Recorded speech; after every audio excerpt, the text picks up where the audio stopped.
you can't actually really be in pure happiness with your own family because you've got this sort of invisible sheath around you where you can't quite connect. It's okay. Being isolated is like a form of emotional cancer where you're cut off from life. Why it seems overwhelming, especially to the nervous system, is we just collapsed 50-something years of your life. You didn't see that coming, did you? No. My big question is, how can I get over, or how can I deal with the huge fear that I have about getting ill and dying a slow death? It kind of stops me from enjoying being with my family, who I love so much. God, it's tiring and it's hard. Hello, beautiful human beings. It is moi, Peter Crone, and you're listening to another episode of Finding Freedom. Today, I had the honor of speaking to a beautiful human being named Jane, who, to me, like all of these conversations, really embodied some of the primal prisons that act as the inhibitor for human beings to fully experience the joy that it is to be alive. And she really spoke to one of my quotes perfectly when I say that, for the most part, the only thing of real significance missing from anybody's life is themselves. This conversation really embodies how, at a very young age, one of the primal wounds that we all experience is where we abandon ourselves because we learn that the strategy of being safe is to become who we think we should be in order for our parents to keep us under a roof with food and shelter and some sort of safety. And at that moment, albeit very subtle and energetically devastating, we cut ourselves off from life. And so in this conversation with Jane, you witness what it looks like, in this case for a wife, for a mother who has had 60 years on the planet. She's here, and yet she was never fully able to be present or alive. And the absolute joy and bliss that becomes available when you step out of the lie that it's not safe to be you.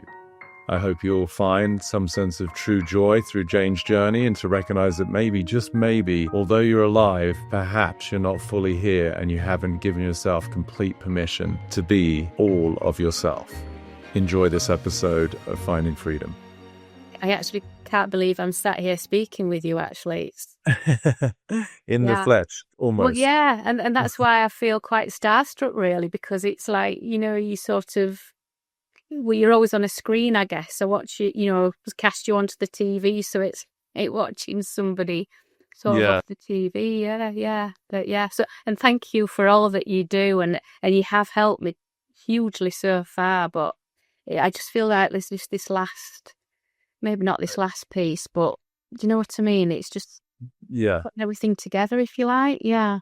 No, I get it. It's okay. Well, I appreciate all the kind words, and I'm glad that my work is making a difference for you and hopefully your family and loved ones. And it's always very humbling for me to hear that feedback and know, someone like yourself who I've never met before in my life is being touched, by what I'm putting out there. So thank you for the beautiful feedback. Yeah. So I saw your submission video, so thank you for putting that together. So this sort of fear around death and particularly cancer. So tell us a little bit about that. Well, it's I don't honestly know where it's come from. I can't pinpoint it because I've not, no family member, anybody close has passed from that. So, but it's, I've always sort of had like a health anxiety sort of issue. Okay. And it's this huge fear that I have of getting ill. And kind of like, it's almost like dying a slow, agonizing death.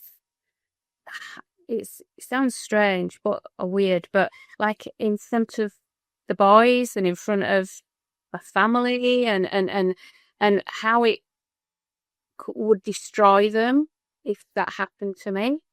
So it's sort of like, I don't want to hurt them in any way. And as I've got older, the fear is getting stronger, and as I'm getting older, it's like the fear is sort of like now turning into like death more than illness, but a combination of, and I just don't want to go anywhere just yet. I want to sort of still be here with my family, for my family. It's like I'm just scared of not being with them anymore and having them round me and just never ever seeing them ever again and sort of being almost like on my own, just never seeing them ever again. I can't get past that. Um, we spend we're very close. We spend a lot of time together. We do a lot together. Our sons have got, well, my eldest son's got a beautiful wife. My youngest son's got a lovely fiance, and we do a lot together. And quite often, this love and this joy, it can kind of be tainted by, say, if we're in just having great lots of fun, and it's almost like this. I get poked, or I get pulled back by. It's like, stop enjoying yourself. It's like this. Who do you think you are? Get back here, and then I get pulled back into fear almost of, Uh-huh. uh, and that can really spoil these joyful moments. Then I can get quite I don't know, almost like if I do enjoy, uh, trying not to worry and immerse myself in everything, that I'll jinx something if Okay. and last year was quite a tough year because I was around hospitals a lot. My mum went into hospital, and then she ended up going to a care home for dementia, and so that's quite tough, going to visit her in there with, her being in there and the other people in there. Like I said, there was a lot of hospital visits. My mother-in-law died last year, so she was ill and everything, obviously leading up to dying. And my husband, he had a cancer diagnosis, which that's been dealt with now, and he's well again. So Okay. that was quite a tough year. And it just seems, it's like, for instance, yesterday we went out for a gorgeous walk and everything, bumped into somebody that we knew, how are you doing, and all the rest. And then he's telling us that his wife's ill, and I think, oh gosh, I don't seem to be able to get away from it. And Right. it's sort of, so I go, I'm having a lovely time, and then I get that kind of a thing will happen, and I don't Yeah. know. So that's sort of, I've babbled a bit there, but that's sort of pretty much, yeah. Well, I totally get it, and I appreciate you sharing everything. And I can imagine how much that weighs on you, and especially, as you love your family dearly. And it sounds like you're all, as you said, you spend so much time together, so you're obviously very close. So you have two sons and a husband. Yep. Okay.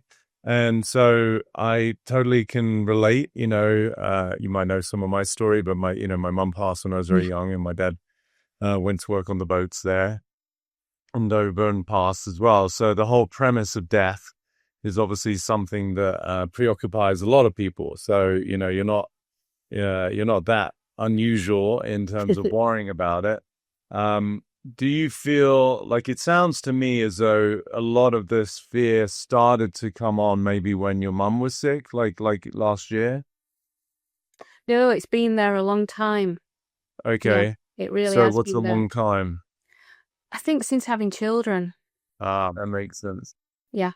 Just give me a little bit of a glimpse about your own childhood, like, growing up, brothers and Okay. sisters, mum and dad, what they were like, what they went through. Give us a little glimpse Yeah. about your experience as a little girl. Okay. So I was adopted as a baby, Okay.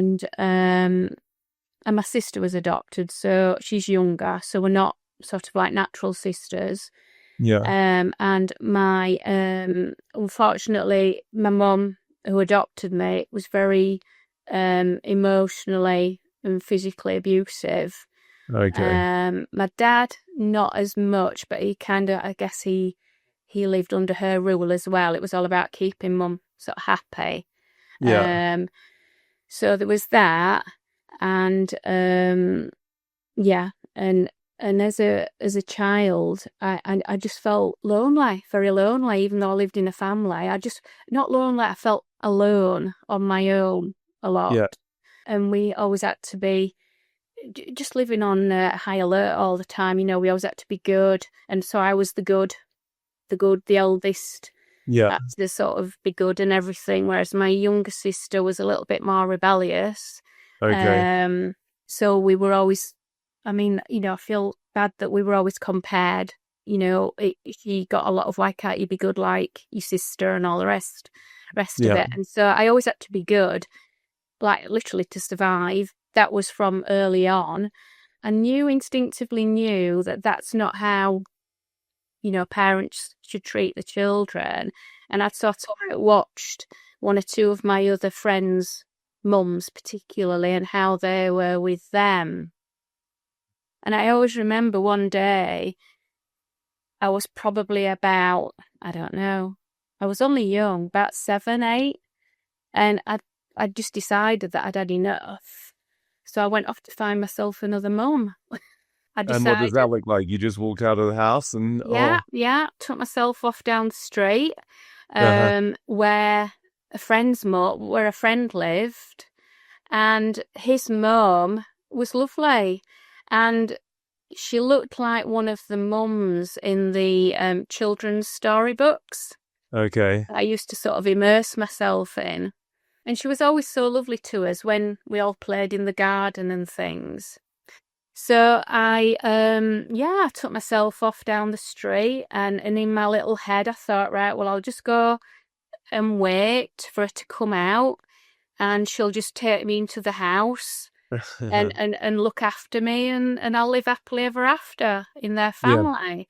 So I sort of went and sat in the back garden, and I seemed to be waiting there for quite a long time. And she must have spotted me through the window. So she came out, and she said, my friend's name. She says, they're not coming out to play now because they're having the tea, and then they're going to bed after tea. Well, after a bath and tea, and then bed. So she said, you'll get yourself back home and come and play tomorrow. And it was like, oh, right, okay. So I sat there for a little while longer, and then I just sort of got up, dusted myself down, and I remember saying to myself, right, that's it. It's all down to me now. I'm Yeah. on my own. And I walked back home and just went in my own house, and that was it. Right. Yeah, and so that was my attempt to go and look for another mum.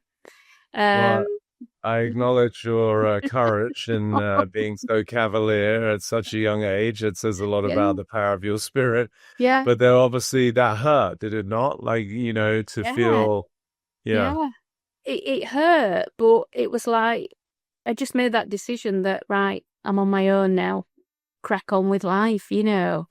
Yeah, Okay. So that made you probably very resilient, but also at some level, do you feel that you not checked out of life, but that you sort of became a little bit resigned to life? Like, okay, well, I just got to deal with it. yeah, Yeah. yeah, Yeah. totally, yeah, yeah, Yeah. yeah. And then at that point, also that if you're on your own, that means also that it's all up to you, right?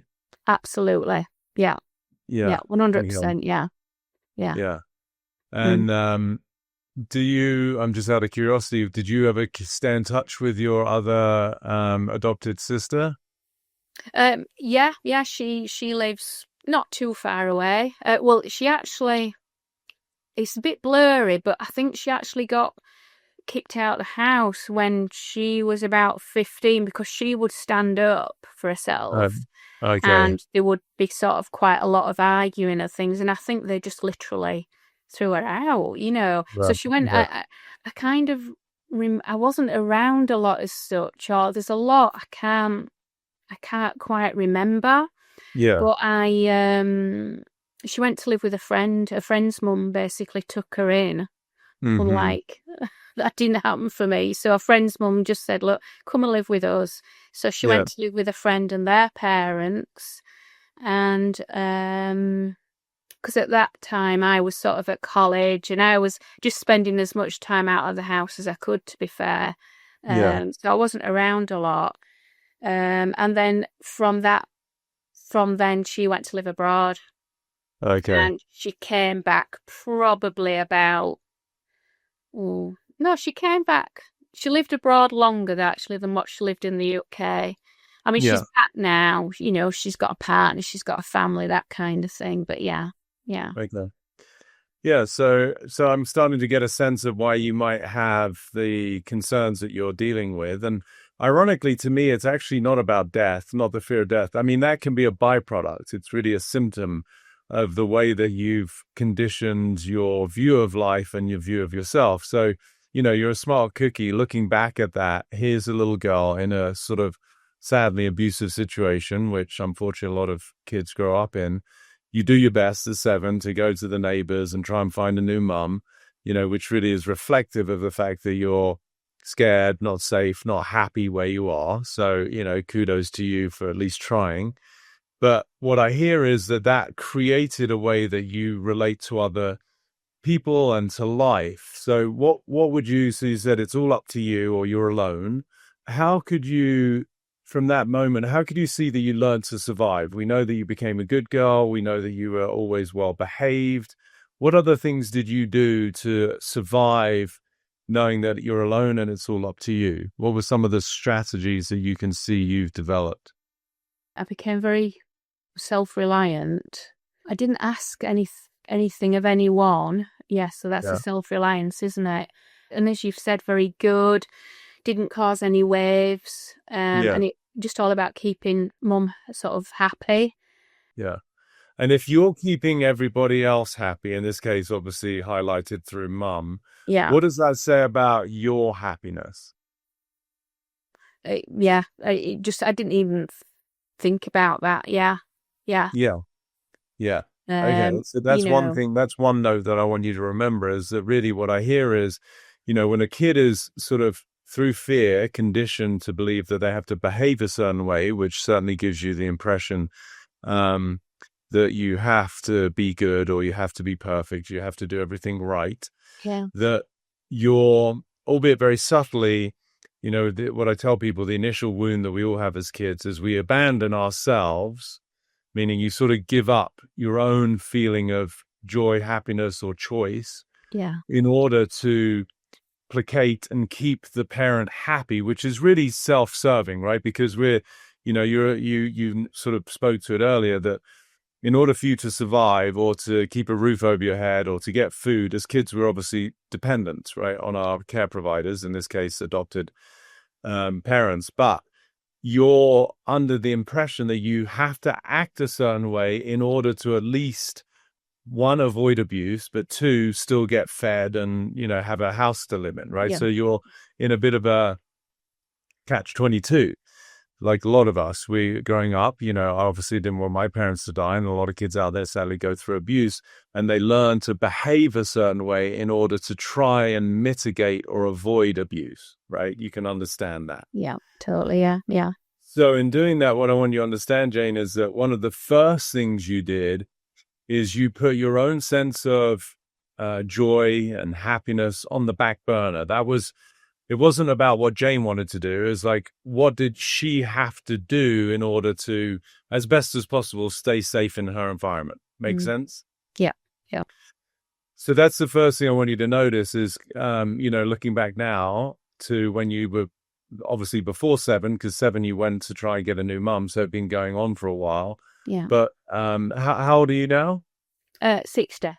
60. Yeah. So let's say for 55, 56 years, unbeknownst to you, you've got a program running in the background, which at a very subtle level is saying that your happiness isn't the priority. Mm-hmm. Can you see that? Yeah. So that's no number one. The other thing that I notice in terms of why this whole fear of death might be how it presents to me, it's sort of, in physiology, if we have an aching shoulder, for example, but it's really stemming from something in the spine, it's called referred pain, right? So it's not actually the shoulder that's the problem, it's coming from somewhere else. Yeah. So likewise, you think the fear of death is what's concerning you.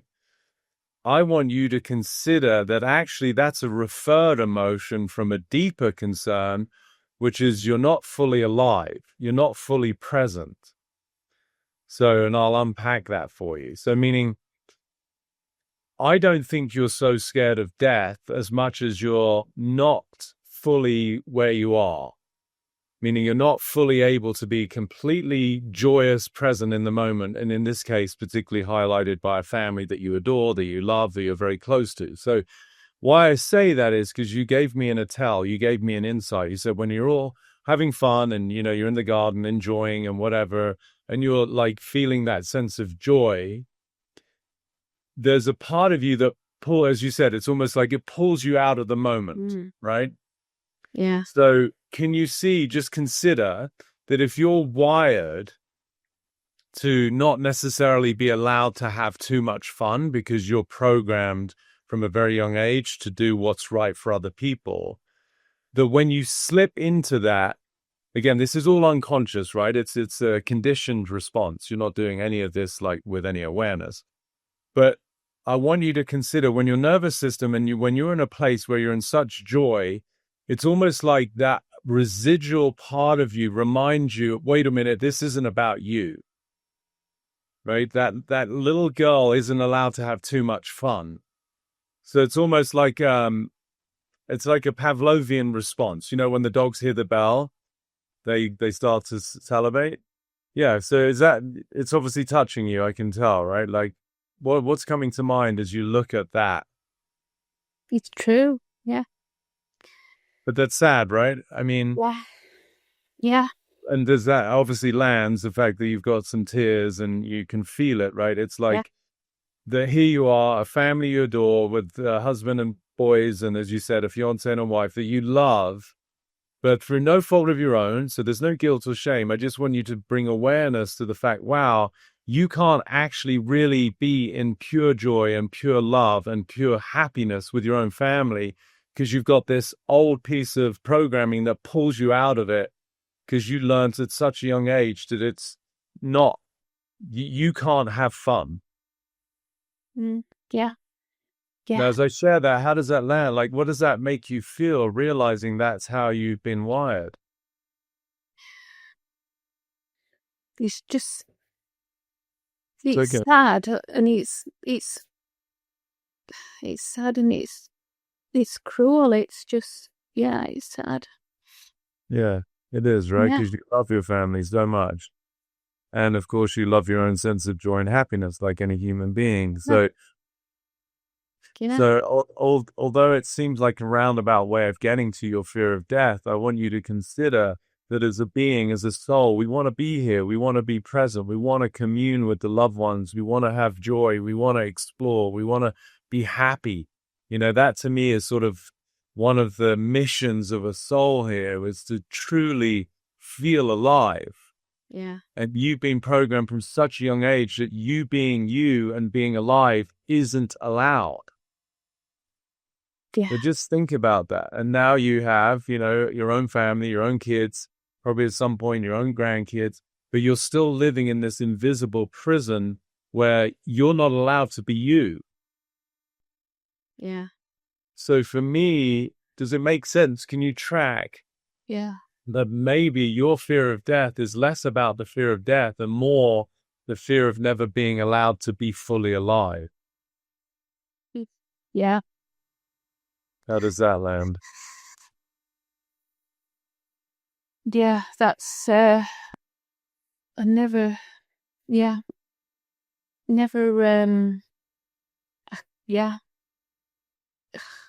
that's it, isn't it? Yeah. You never what? Finish your sentence.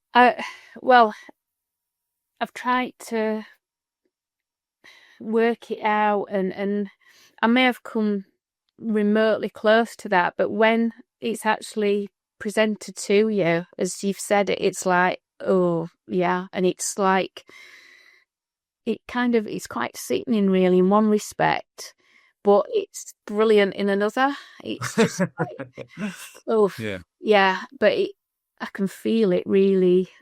Where's it presenting in your body?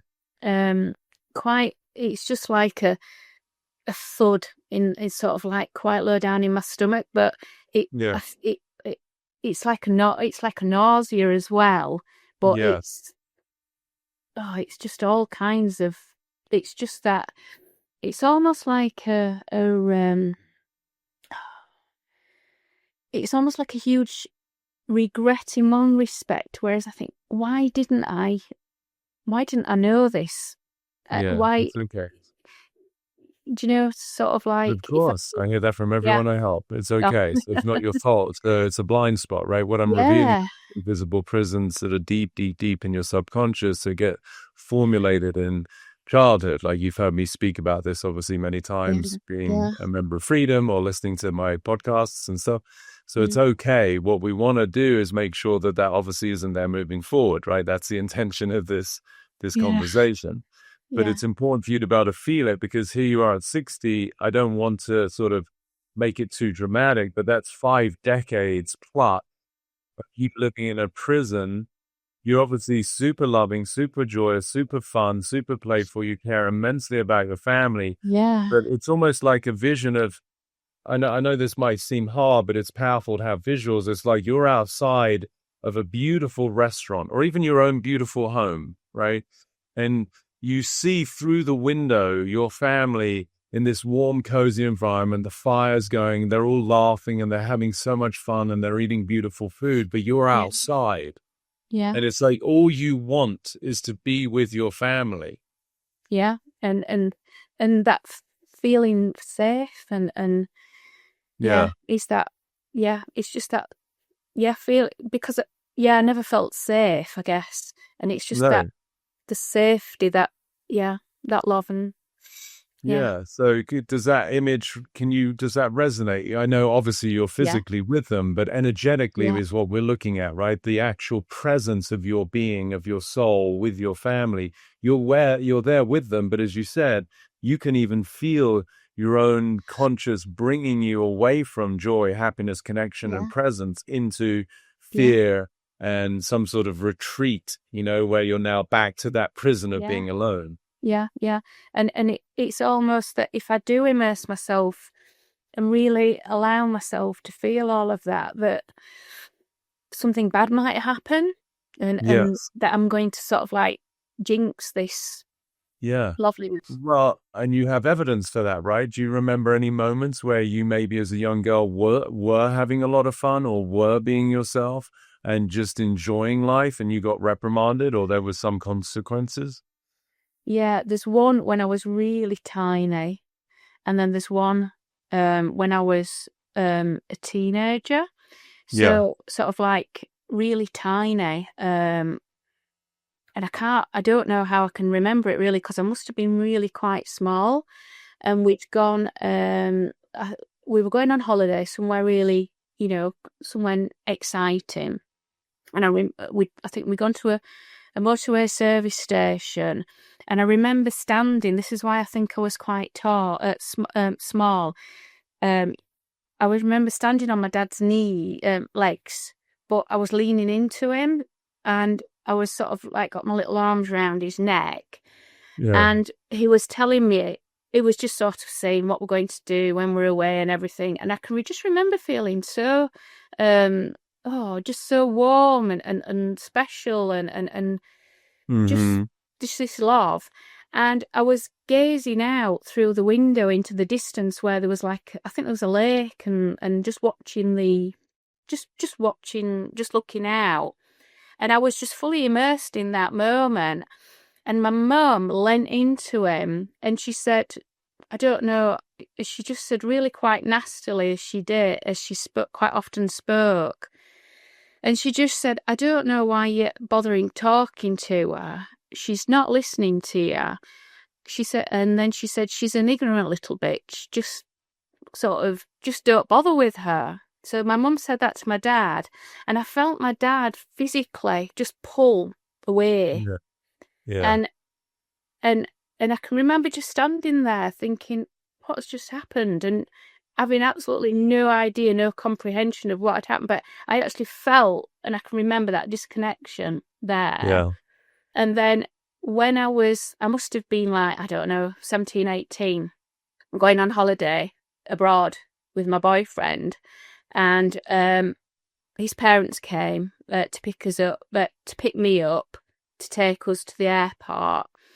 And I'd got my suitcase out, on the drive and what have you. And my mum was in the garden. She'd not spoken to me all morning, sulking, not speaking to me. And I went round just to say, right, I'm going now. Bye. And she just stormed past me, physically pushed me out the way, went in the house and slammed the door shut. And my boyfriend said, what was all that about? And I said, oh, it's just what she's like.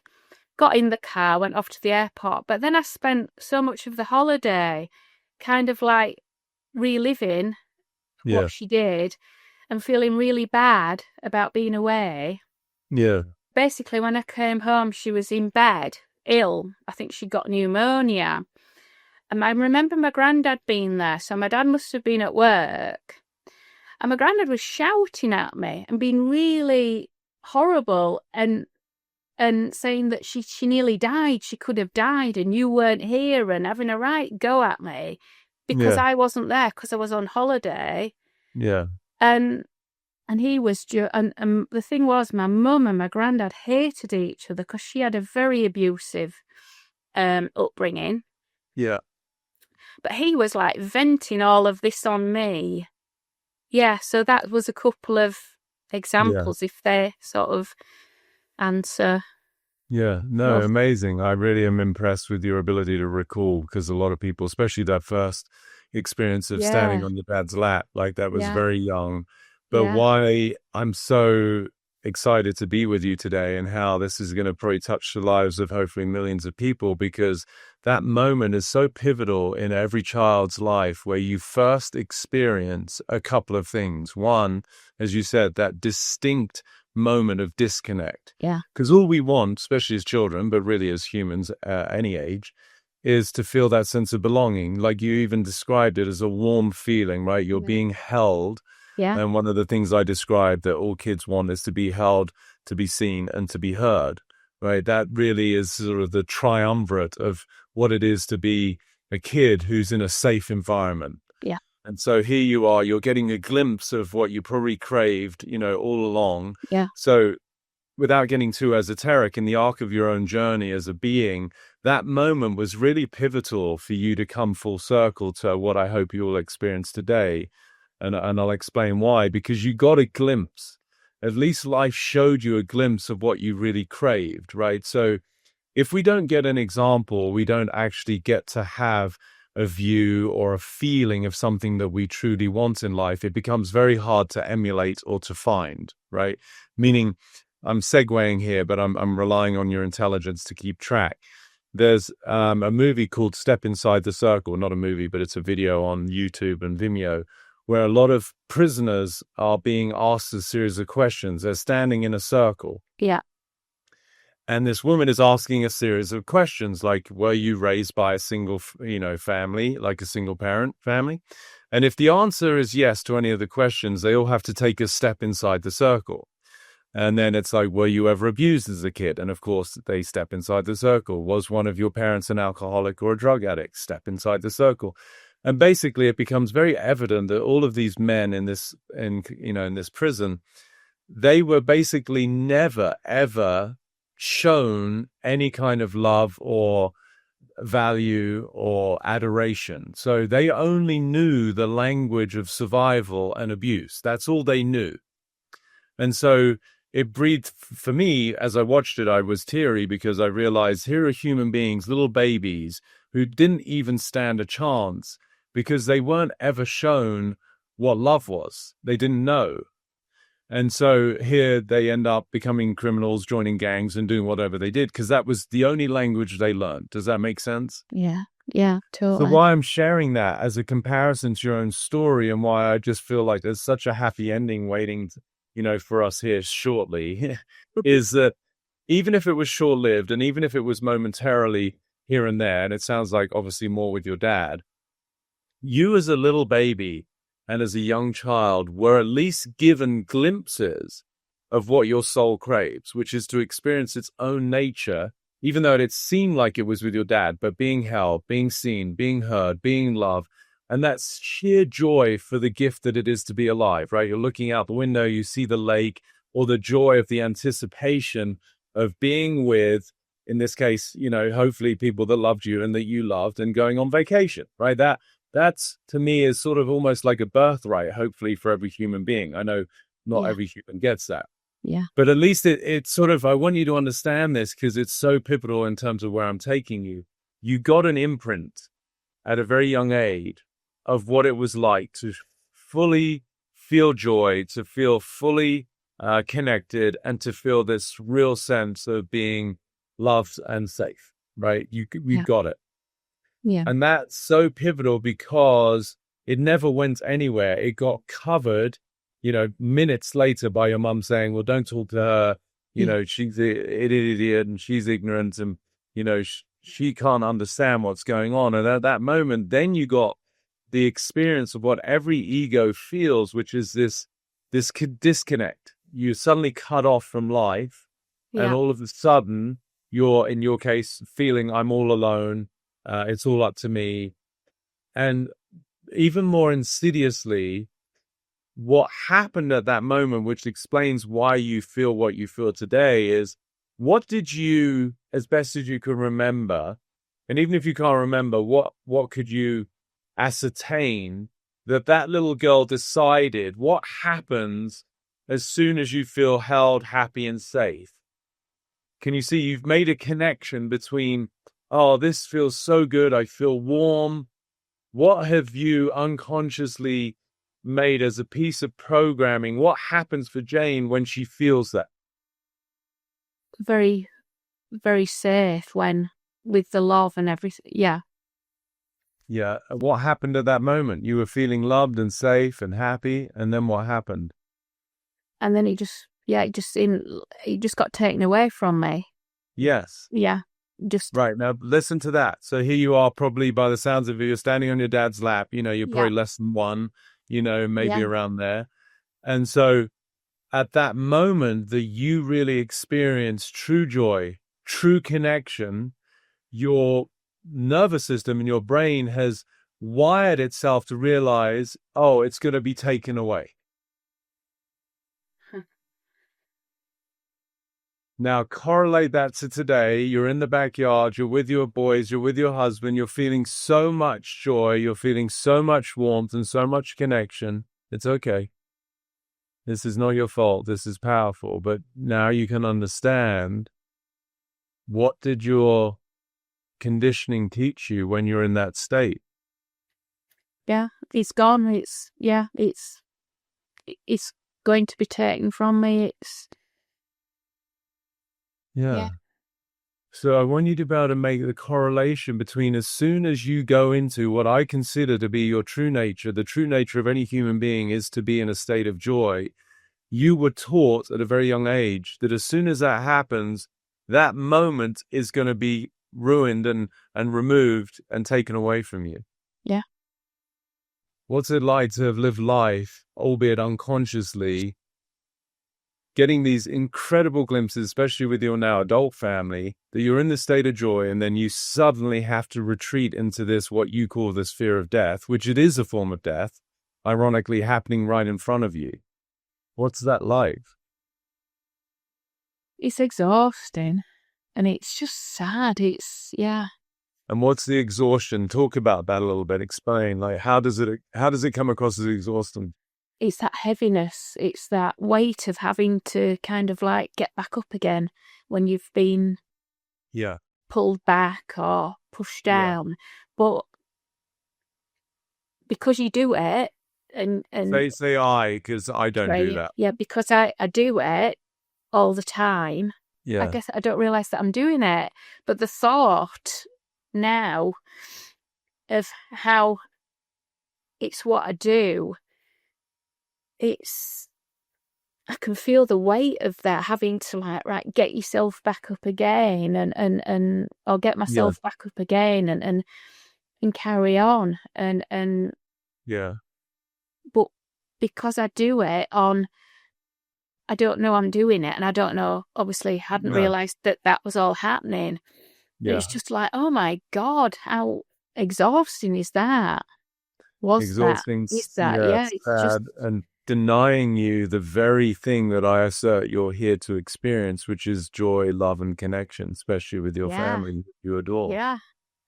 And you start to see just how much it affects your everyday experience. And it would make sense. I know now that you can see it, to begin with, you really thought you had a fear of death, but now you can maybe understand what I was saying. No, what I hear is actually the fear is the fact that you're not being fully alive.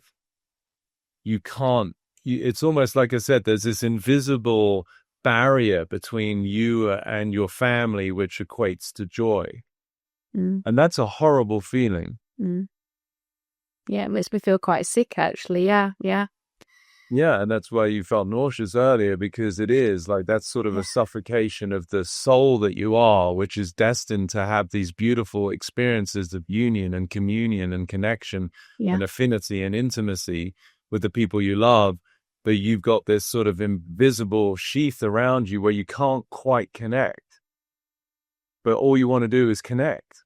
Yeah. Yeah.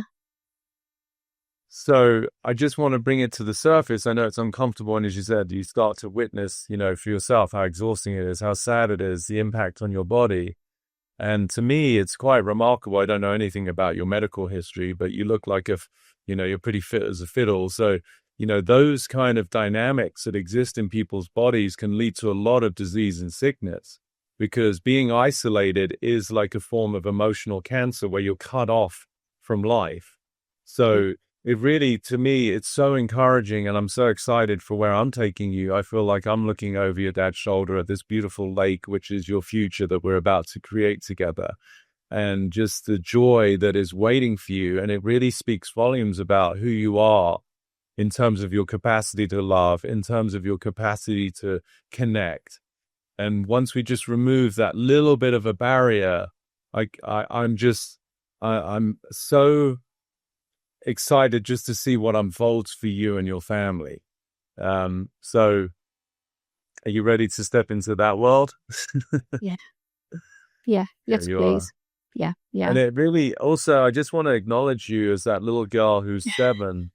I really do want to, if she was my daughter, I would have so much pride and joy, and I would squeeze the living, heck out of her to just acknowledge what a sweet little girl. All she wanted was to have connection and to have the courage to do that. I really just want to, speak to that, because that says so much about you, Jane, that Thank even as a young girl, that's all you wanted. Yeah. So just, as a man, not as an actual parent, but as I think a parent to millions, I just wanted to send you a big hug for that Thank little you. 7-year-old too. Thank you. So there's 2 things that I'm going to point out for you that I hopefully will rock your world and allow you to step into what I call this new 2.0 world, where you're living from a place of true freedom and love and possibility. So the first thing is to recognize, okay, let's take that moment. Here you are, you're on your dad's lap, you're feeling this warmth, literally, you're feeling loved, you're feeling held, you've got this sense of joy and excitement, and then mum leans in and kind of ruins the party because, let's face it, she obviously, through no fault of her own, was a very unhappy human and Yeah. in a lot of suffering, right? Yeah. So there's not even blame here. You're not a victim of circumstance. No. So at that moment, what your brain has done unconsciously, it makes total sense for a young girl to do this, or a young child to collapse your joy, your warmth, your feeling of love with the imminent feeling of it's going to be taken away, right? So can you see that connection? So as soon as Jane goes into love, joy, happiness, being connected, Yeah. then what comes next, like the Pavlova, you hear the bell, the ring, and the dogs go, oh, that means food's coming, right? So Yeah. your version of that Pavlovian response is, as soon as I feel joy and being held and happy and loved, then it's suddenly going to be ripped away from me. Yeah. You obviously know that connection. Yeah. Okay. When you live in that world, we already have seen that helps, or doesn't help, but it makes you feel exhausted and sad and disconnected, and, it just makes you feel nauseous and constrained, right? That world of thinking, as soon as you feel joy and love, it's going to be ripped away, is obviously a horrific place to live. Yeah. So now I have to ask you a question, and I'm going to rely on your intelligence and the discernment of what really is going on beneath the surface. You can only answer yes or no. Okay. Is it an absolute truth in life that when we experience joy, love, warmth, connection, affinity, whenever we experience those as any human being, is it a truth, an absolute truth that always, always it's going to be taken away? No. It's not, is it? No. No. That was the experience of a very young child, and then it got replicated, as you said, when you were 17. That's a little different. It's not so much joy because you weren't experiencing that when you were with your mum saying goodbye before you left with your boyfriend. It was more something to do with it's your fault, right? Like it was your fault that you went away. So there's a little bit of guilt, shame. Yeah. So that's slightly different, but it's basically also at some level saying you can't go and have fun. You can't go and, God forbid, go and have hopefully what was a great getaway with your boyfriend and being a teenager and exploring whatever each other's bodies and just playing around and drinking or whatever you do. Yeah. That also was a little bit of a notch in the belt of Jane's nervous system that whenever you do something for you and have fun, there's consequences. Yeah. Yeah. So they're correlated, but I really want to focus on the young child. So can you see that's how you've been wired? But I'm going to ask you again, is it an absolute truth for a human being that when we have joy, love, warmth, connection, that it's bad or that it's going to be taken away? No. It's not, is it? No. No, it's And not. I really want you to hear this, Jane. I want you to consider that being in a state of joy, being in a state of happiness, feeling warmth, being connected, experiencing love with the people you love is actually the most natural state to be in. Do you get that? Do you really? It's okay. So that you experience of yourself with your family is what's natural. Yeah. What has become normal for you for over the last 5+ decades is the idea. It's just a piece of programming. It's how you were trained. It's not truth. Do you see the difference? Yeah. It was your reality, and that's why I have love and compassion for you, and I can see what a beautiful human being you are, and I have absolute understanding why you created that programming, but it's not a truth. No, It's not a truth that when something really beautiful is happening, that it's going to be taken away. Because we have evidence, don't we? You're with your family, No. you're having great fun, and nothing's taken away other than your own programming that takes you away. Yeah. Their family's still there. They still love you. They still want you to be part of whatever they're doing, playing badminton or having lunch or whatever they're doing, right? They want you involved. So it's only your own conditioning that's pulling you out of the moment, which is very human, but it's actually not your natural state. So now just with me really seeing that, what might it be like? Let's hopefully say you got another 30, 40 years at least on the planet with your family. You get to see, your other son get married. They both have kids. You're a grandparent and you live this beautiful long life. What would it feel like for you, Jane, right now, knowing that being in a state of full connection, true joy, true love, true freedom is what the rest of your life looks like? Oh, gosh, it's just absolute bliss. Yeah. Isn't it? Yeah. Yeah, total bliss. Yeah. Welcome to Perfect. you. Welcome to your true nature. Welcome to what I said, this 2.0 world. You can let it all go, my dear. That trigger, I understand it, but it's mechanics. It's not truth. It's where you unconsciously were trained through no fault of your own, without getting into the spirituality of it. It was the journey of your soul. So at some level you signed up for it. You wanted, in this incarnation, you wanted to learn that it's absolutely not just natural, but it's your birthright to feel pure joy, to feel pure love, to feel pure connection with your loved ones. That's what you were here to remind yourself. And in order to remind ourselves of something, we have to feel the opposite. But you've done enough time in prison feeling the opposite, my dear. Yeah. It's time to come out and fully play. Yeah.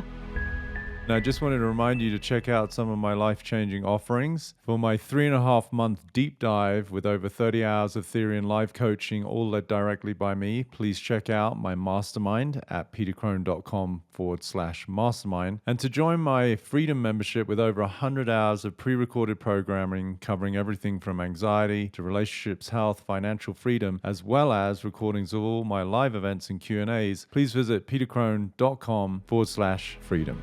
And back to the conversation. And so now I want you to understand something. If you live a life where you are truly always in this state of beautiful connection, love and affinity, joy and happiness with your family, where's the fear of death? Well, the fear of death would be that I wanted what I've got to last forever. Yes, I understand. But it's a different feeling now, isn't it? Can you at least see the way that you started with the concern for death and, specific cancer, which is just the way your brain's trying to find something that's more, dramatic. It's just the way that the ego is looking for something that's very justifiable for death, right? It's the way that it rationalizes its fear. Yeah. But just consider if you got to, for the next 30, 40 years, have an absolute, joyous experience of life, of family, of friends, with true, uninhibited self-expression of Jane, knowing that we all, none of us are getting out of here alive. Yeah. Yeah. Would that not, can you not see that that would take completely the edge off death? Yeah. That's what I want you to realize, is that you were never scared of death. What you were scared of is not experiencing the depth of the beauty of the love of connection that you're here to remind yourself of. And when you find that, there's a quote that there's no journey too far when we find what we seek. So whether it's 30 years or 3 years, of course, I'm, focusing on the 30 for you. But I want you to consider, Jane, I know we're just in a conversation still. You haven't gotten out of your chair and gone to really hold your family and tell them how much you love them. But when you find that sense of true freedom and self-expression, then life will have been completely worth it.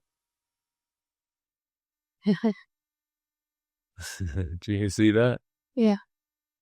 I like that. Because that's what you're here to experience, my dear. You're here to remind yourself of the depth and the timeless nature of true love and connection. It's infinite. And without sounding too esoteric, that never dies. Gives me chills. I'm eternally connected to my mum and dad, and they're not even here. Yeah, that's gorgeous. Yeah. Isn't that gorgeous? Yeah. So you're not here to have more years of life, especially with your old conditioning of suffering. You're here to experience the eternal timelessness of your bond with the people that you love and life itself. Yeah. Mm. Yeah. Mm. How does that hit your body? It's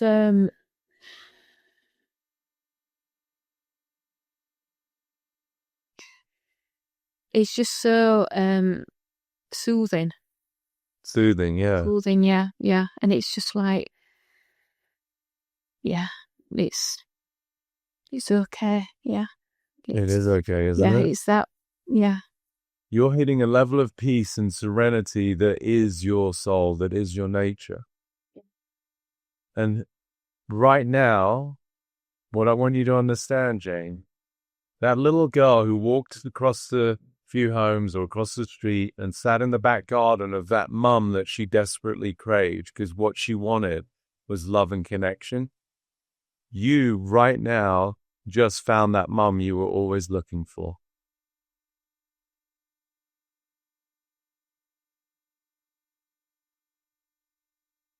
How does that feel?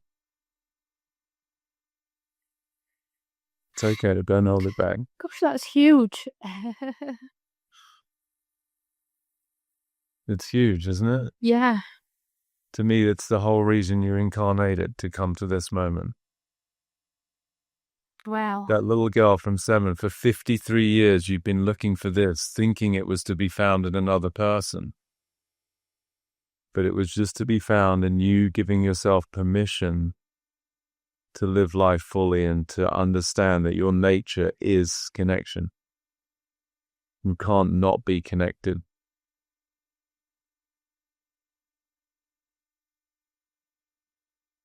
Well, yeah.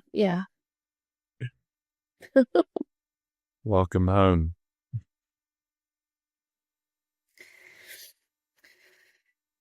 Oh, gosh. Thank you. Yeah. You didn't see that coming, did you? No. Oh, gosh. No. Yeah.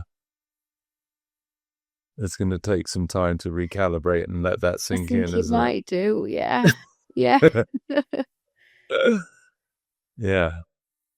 Oh, my head's just like, oof. Yeah. Gosh, that's, You're wow. Yeah. a bit speechless. I understand. Yeah. There's something so beautiful, and why I love what I get to do, that what we've just done is collapse the entire timeline of your life. You know, in the States years ago, it was in the education system. They had an expression which is to leave no child behind. And it meant in terms of their educational progress, right? Don't leave any kid behind. Yeah. But what I've realized in my work is that nearly every human being, unbeknownst to themselves, has left one of their versions of themselves as a child behind emotionally. And so why it seems overwhelming, especially with the nervous system, is we just collapsed 50-something years of your life. Where that young girl, all she wanted was this. And so we just went back and we retrieved that part of you that at that moment felt the disconnect, and probably younger, right? When you're on your dad's lap, you felt the first disconnect, where we start to really experience, as you said, that you're alone and it's all up to you. And that is the birth of the ego. We're no longer connected to life. And so we just went back and we retrieved every part of Jane that ever felt that being her was not enough, was not safe, that she was alone, she wasn't loved. And we just brought them all back to you and said, it's okay. It's okay. I've got you. Yeah. It's pretty powerful, isn't it? It's huge. Yeah. Yeah. It's just, yeah. Gosh. Yeah. And you thought you were just scared of death. Yeah. And I thought that you just might not be able to help. Too Yeah. old or too ingrate, and I don't know. Yeah. Yeah, just passed it. Well, I'm glad you gave it one more shot, and you allowed me to, Yeah. reconcile all of those lies and all of that past conditioning and all of that old programming. And, without sort of, again, putting any weight on the situation, I do want you as a woman and as an adult, to, I often talk about egoic surgery when I work with people, right? If you've ever had someone, or yourself be in a hospital and you go through something, when you go home, they tell you, take it easy, you got to rest.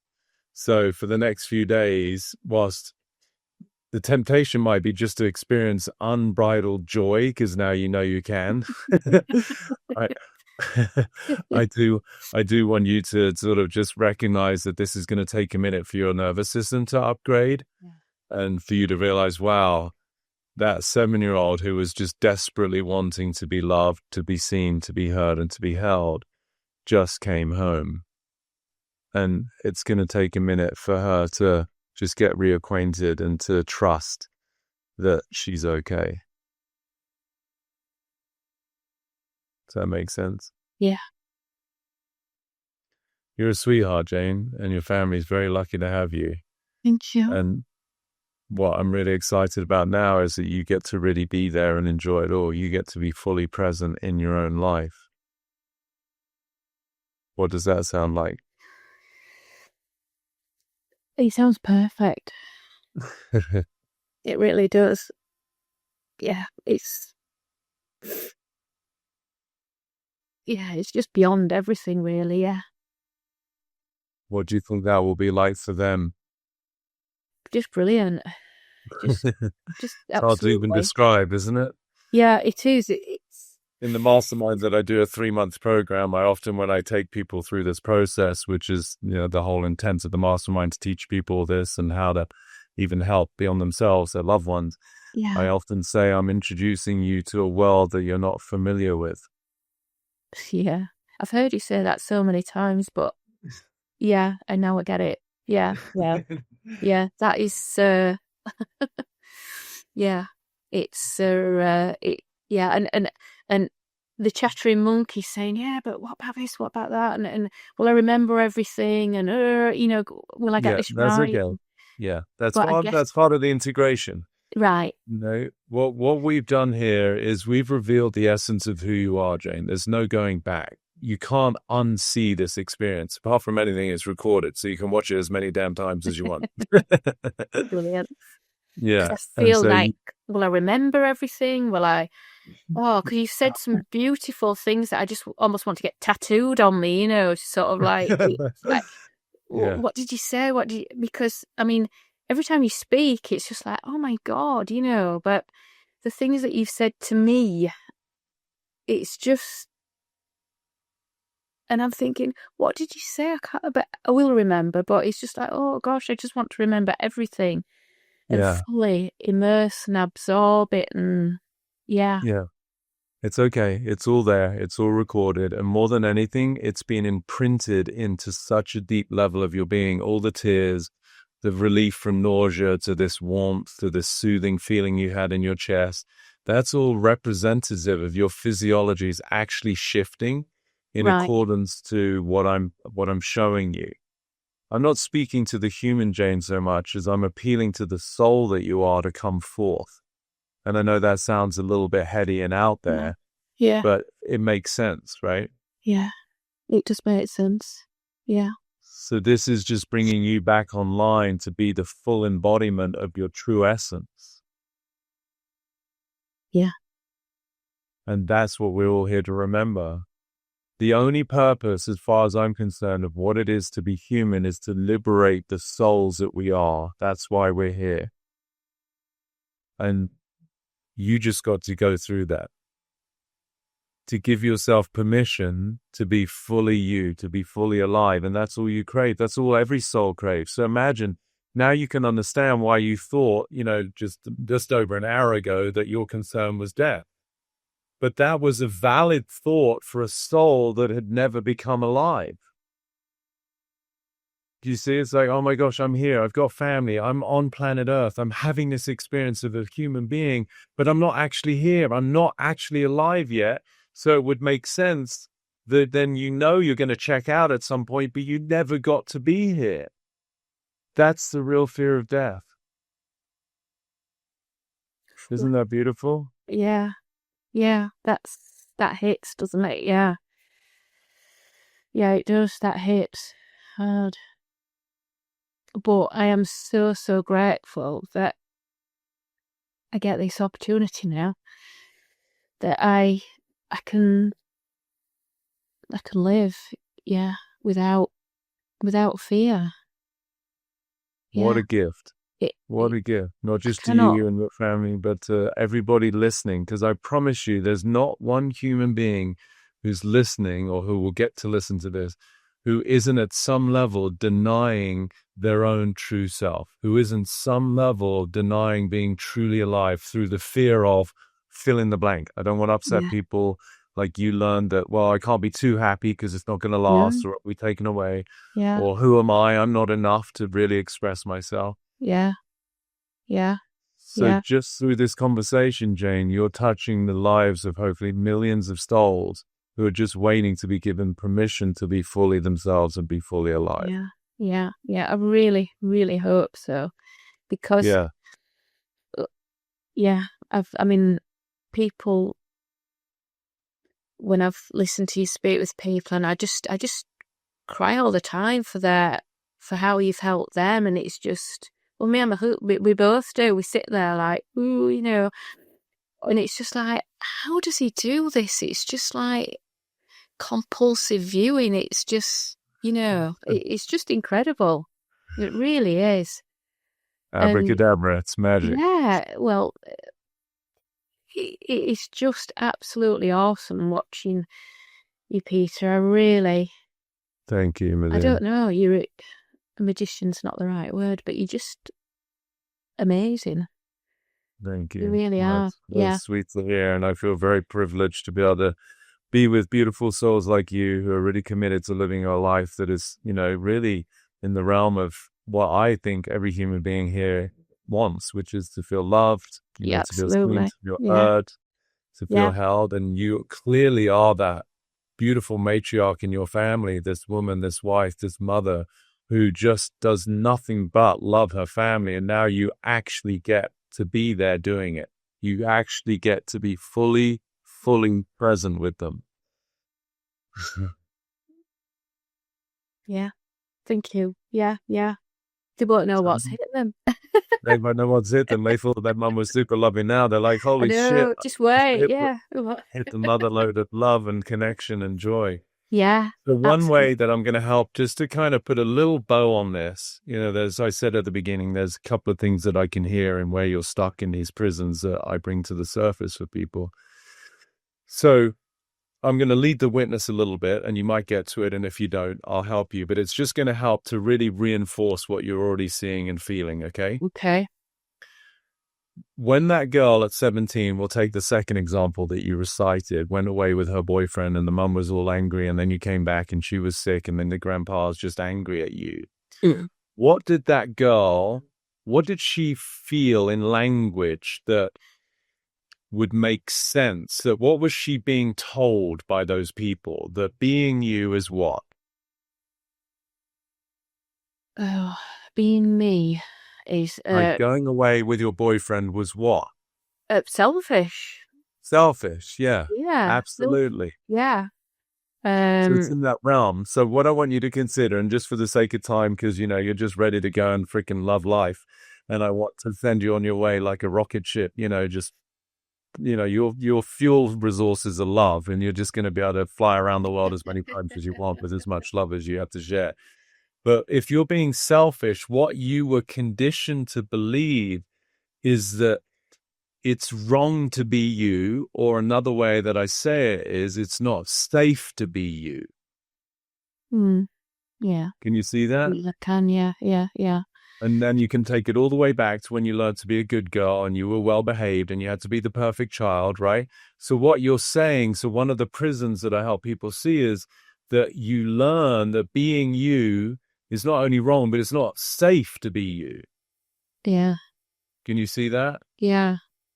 And so that's correlated with what I just revealed for you, with the illusion that, feeling joy and happiness, which is you, leads to consequences, right? So now we just got rid of that invisible barrier. You're no longer outside of the window. You're inside the warmth with your family, fully connected, celebrating life. But just to help reinforce that, I want you to see the lie. The part of that conditioning was that it's not safe to be you. It's not okay to be Jane. Do you see that? Yeah. So now I want you to see, so is it an absolute truth? And you played this game with me already, yes or no? You can only answer yes or no. Is it a real truth, Jane, that it's not safe for you to be you? No. It's not, is it? No. But can you see that's defined you? That's how you've lived your life. You're under the impression that being you was somehow bad or wrong. Yeah. And that's another barrier to this connection that we just discovered. And that's why I wanted to add it, because that's now just going to, light a fire under your capacity to just really connect. Yeah. So again, I'm going to ask you, because it's not true, but is it true that being Jane, it's not safe to be you? Is that a truth, an absolute truth? No, it's not. It's not. And I want you to hear this. The least safe thing a human being can do is pretend not to be themselves. So it's actually the way you were living was the least safe way to live.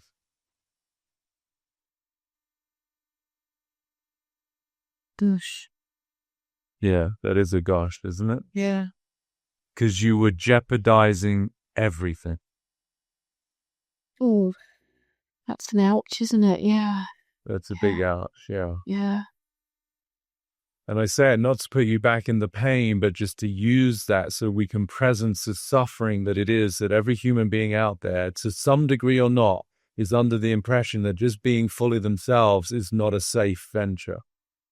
And so we deny our self-expression. We deny our capacity to love. We deny our capacity to access potential, to create, to contribute to society. Because just being you is considered not safe. And it's a crock. It's not a truth.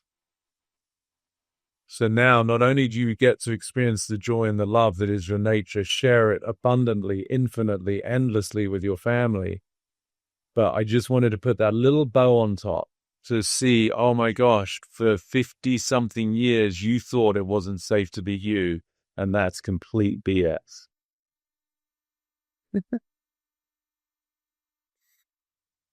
Oh. It's a lot, isn't it? You don't expect that in just over an hour.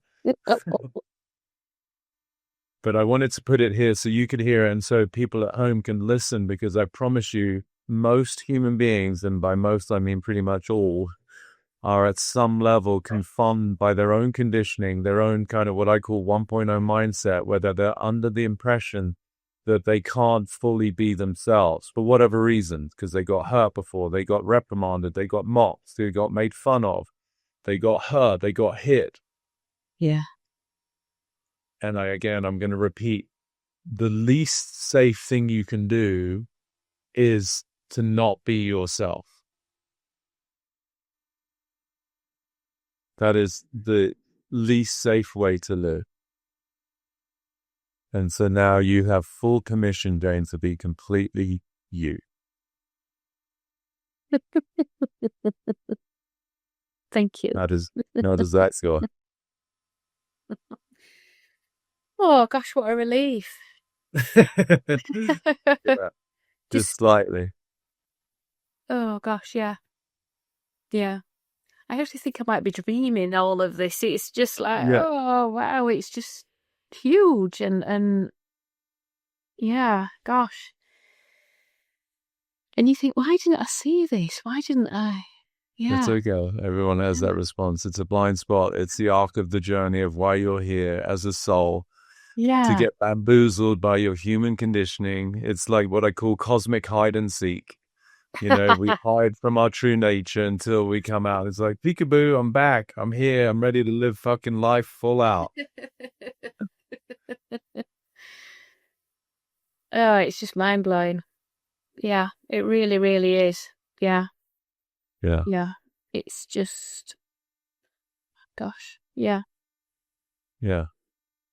Well, Jane, it's such a joy to be with you. I feel, as I said, always honored to work with anyone, including everyone who's listening right now, who just suddenly discovered a whole new lease on life courtesy of this conversation, to realize they don't have to hold themselves back. Because I promise you, millions of people are lying not only to loved ones, but to themselves about why they can't live fully.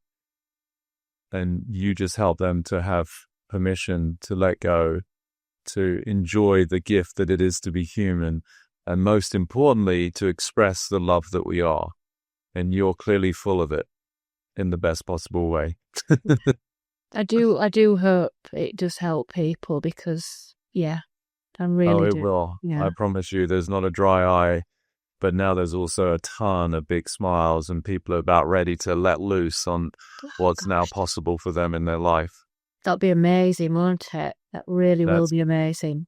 that's the world I'm committed to. That's why, as I said, I've created this new paradigm for what it is to be human, that we can all step into this 2.0 world where we're completely free, completely coming from the essence of love that we are, and all we see is pure possibility.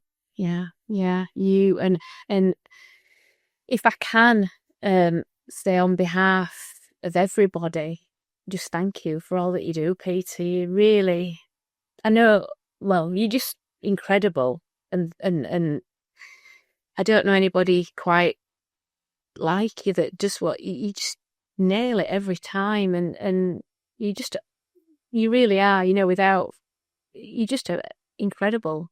So thank you for, from myself and my family and people around me. Yeah, thank you. You're welcome, my dear.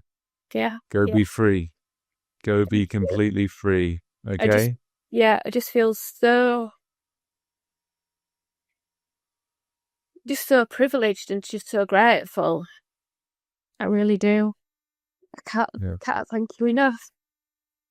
It's okay. I think I got it. I think everyone can hear it. Oh, Even though thank you. sometimes speechlessness seems quiet, I think it speaks volumes in this case of what you've just gone through as a beautiful wife, a mother, a 60-year-old human who's been trapped, unbeknownst to herself, for over 5 decades, to step out into the light of your own actual essence, of your true being, to really be fully free, to have the permission to truly be fully you, unencumbered, uninhibited, realizing it was all made up in the first place. Again, I don't condone how you were treated. I hope, it's also a lesson to mothers, because there's going to be some mothers that listen to this that maybe also don't treat their kids the best. And now they see, wow, I don't want to be back.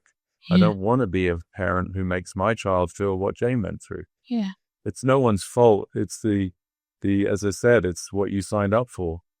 But now you get to see that you're completely free to be you. And I know what that looks like. You know what that looks like. It's just joy. It's just love. It's happiness. And that kind of life will never fear death because you're fully here and you're enjoying it all. yeah, yeah, And for what it's worth, that kind of energy, when you live in that sense of joy, it's borderline impossible to get sick, and certainly with something like cancer. So you don't even have to worry about that.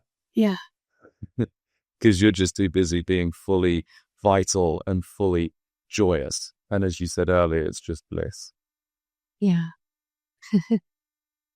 So The, not we get rid of your concerns, but we found out what was beneath them, which is all that Jane wanted was permission to be fully herself, to be fully free, and to live life for a while.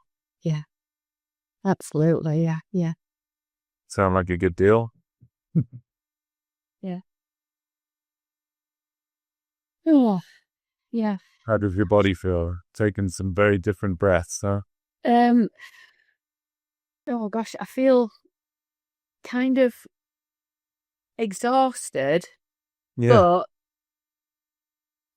I feel kind of excited and just like it's a bit like, gosh, what's just happened? Just Yeah. sort of all over the place, really. That's okay. Yeah. It's Um. discombobulating. Yes. Yes. It's Absolutely. this is like, I talk about these 3 births that we go through, and especially I cover all of that in the mastermind, but like you have your physical birth, then you have your sort of identity birth of your personality, which sort of started by the sounds of it when you were standing on your dad's legs, which was the identity of, I'm not connected, I'm alone, and it's not safe to be happy. So that's when you sort of gave birth to that internal reality. And now this is your 3rd birth. It's a spiritual birth. It's the awakening to your true essence. And when you come out of the constraints and the prisons and the fear of the ego and you step into this new world, it is a bit disorienting. So that's totally fine. And that's why I say just take the next few days easy, because Okay. now you're stepping into the existence you were always here to discover.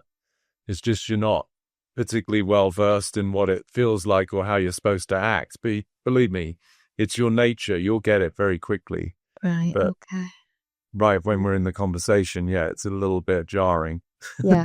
It's an emotion I don't know if I've even felt it before. It's just like, Yeah, yeah, yeah, you haven't. Apart from when I said you got that one glimpse, that moment, which was connection. But this is more powerful because you get the feeling, I put it under the one word of freedom. yeah, You're now experiencing true freedom. Freedom to be you.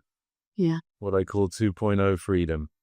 It's an entirely new experience, because even if you were in the presence of someone like your dad that might feel they're pushing you away, you don't lose this because it's you. That's more powerful. mm, mm, Yes. That's cool, isn't it? Yes. Yeah. Because as a child, we are dependent. You needed to feel that sense of longing and loving and holding from your dad. And when it went away, you were pushed into the start of your own personality, which you were here to then break free of, which you just did. Now, because the world, let's face it, unfortunately, isn't filled with people yet who are living from this space. That's my commitment, is to shift the course of humanity and wake people up to this new operating system. But there's going to be some people who might be mean at the grocery store, or somebody might say something that's a little bit, pushing you away, but it's not going to affect you now. You'll just see someone who's suffering, but it won't impact your capacity to love. Yeah. If anything, it will enhance it because you'll see that they're the ones that are in pain, not you. Yeah. Yeah. That's powerful, isn't it? Yeah, it is. Yeah. Yeah. It's beautiful. Well, my dear, welcome to a new world. Welcome to you. Thank You had no idea that was going to happen, did you? No, I didn't. No, that's brilliant. Yeah. Then it's okay if occasionally you might slip. Your brain might want to pull you away from a joyous moment. And your opportunity at that moment is go, no, that's not natural to be pulled away from something that is my true essence. And that will just stop it. Okay. I'll remember now. Yeah. That's not And natural. as I said, you got this whole thing recorded so you can reference it any time. But thank you. you, my dear, was stepped into a whole new world of freedom, love, and possibility. And I can't wait to hear what unfolds for you and the family, okay? Thank you. Yeah. Thank you.